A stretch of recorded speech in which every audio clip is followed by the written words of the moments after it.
All right, so we're going to talk about simplifying radicals today. And our focus is actually going to be on square roots. All right, so the square root is just the opposite of a square. All right, so 1 squared is 1. Well, the square root of 1 is 1. 2 squared is 4. 4 squared is 2. Okay, so as you kind of see here the pattern, these are opposites of each other, right?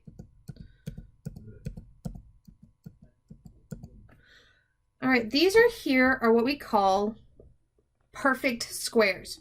And we're going to use these to kind of try and find the simplification of a square root. Now, let's talk about what a radical is for a second. All right, this symbol right here is our radical symbol. Okay, what's underneath this radical is what we call a radicand. Now, for our purposes, we won't have this here, but if we have a number above the hook of our radical symbol, that is our index. For our purpose, our index is always going to be 2, and it's not going to be written. Okay, so all of this makes up our radical. And just a reminder that if I have a number in front of the radical that's multiplying to it, that's the coefficient. So you'll hear me kind of talk about all of these terms a little bit. So the radicand's what's under. Index is 3. We have our radical symbol. All right, so we're going to look at the square root of 24. Now,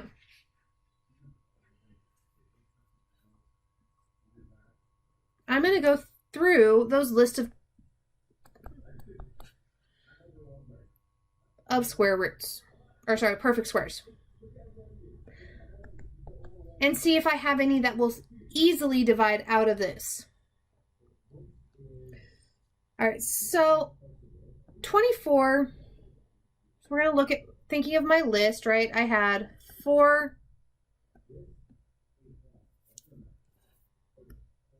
9, 16, 25, 36. Okay, well, 24 is less than 25, right? So we're going to try 4, or try 16. Let's see if 24 divides by 16 evenly. And 24 divided by 16 gives me 1.5. So that one doesn't work. All right, let's try 9. 24 divided by 9 gives me 2.6. So that one doesn't work. We're going to try 4. And 24 divided by 4 is 6. So we know 4 and 6. All right, since this one here is a perfect square, and I'm going to show you a little bit why the... Okay, did we say the square root of 4 was? 2. All right, 4 is 2 times 2, right?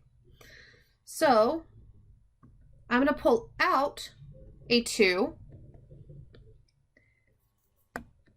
and I have 6 left over. So I'm going to find that perfect square, and then whatever's left goes back under the radical.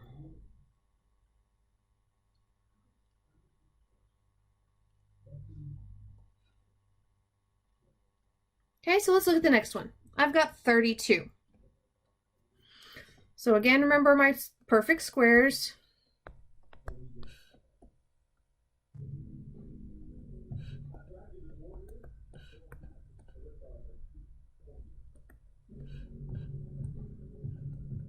All right, so 36 is bigger than 32. All right, so let's see if 32 divides by 25. Nope, that gives me a decimal.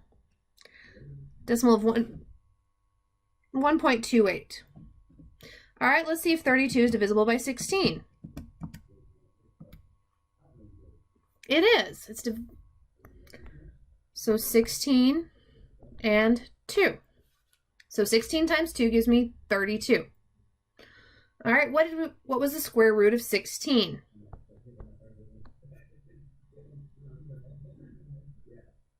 Okay, the square root of 16 was 4.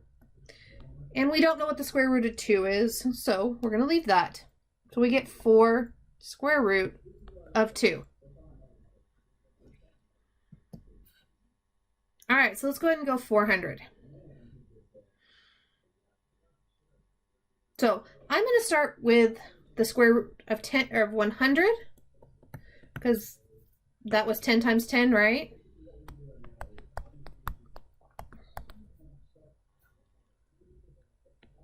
Okay, so we know 100, right? 100 times 4. Well, now both of those are perfect squares, aren't they? So what was the square root of 100? Okay, that's 10. The square root of 4 is 2. I'm going to multiply those two together, and I get 10 times 2, which is 20.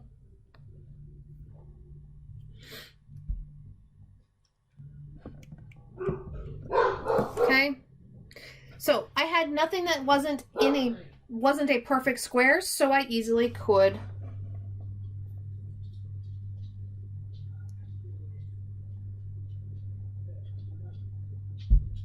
okay. All right, so let's look at our next one, the square root of 17. All right, so looking at my perfect squares, I've got square root of 4, square root of 9, square root of 16, square root of 25. All right, so let's try square root of 17. So let's take 17 divided by 16. See what we get. We get a decimal, 1.06. All right, let's take 17 divided by 9. We get 1.8 repeating, so that doesn't work. 17 divided by 4, 4.2. All right, so it's looking like 17 isn't gonna simplify. And here's why 17 does not simplify. Okay, we end up with the square root of 17 because 17 is a prime number. So if ever I have a prime number where it's divisible by only 1 in itself, I just leave it as it is. Okay, it's already simplified. All right, so now let's look at one where we have a coefficient and then my radical. So I'm going to ignore that coefficient for a moment and then multiply it at the end. All right, so let's look at 18. All right, so again, we're looking at those perfect squares to see if we can find one that's divisible by our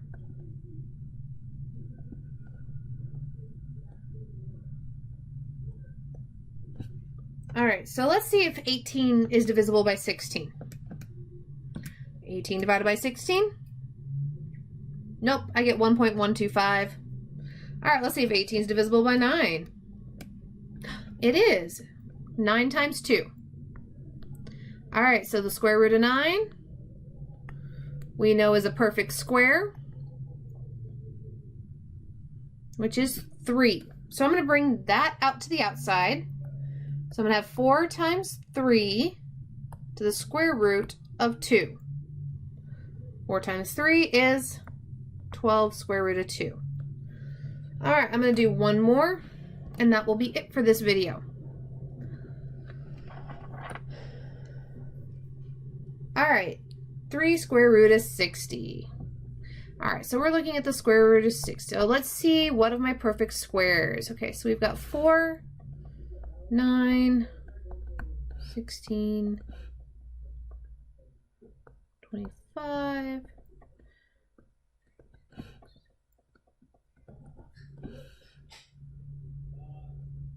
All right, so let's see if any of our perfect squares. So let's see if 49 works. 60 divided by 49. Nope, I get 1.2.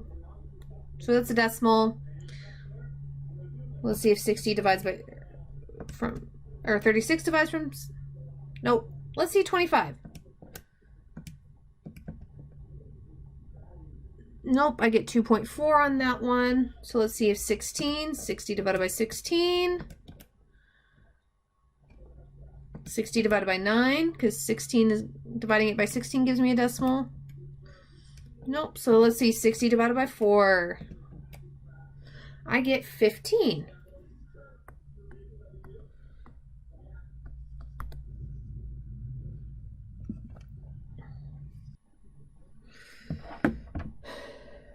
All right, so we got 15 times 4 gives me 60. Well, I know the square root of 4 is 2. So I'm going to pull out a 2. And I'm going to multiply that to my 3. And I have that square root of 15 left over. So I get 6 square root of 15.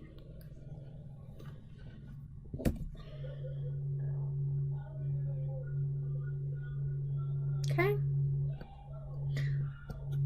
All right. So let's look at 3 square root of 25. Well, 25 was a perfect square, wasn't it? It is. So we get 3 square root of 25 is 5. So we get 3 times 5, which gives me 15.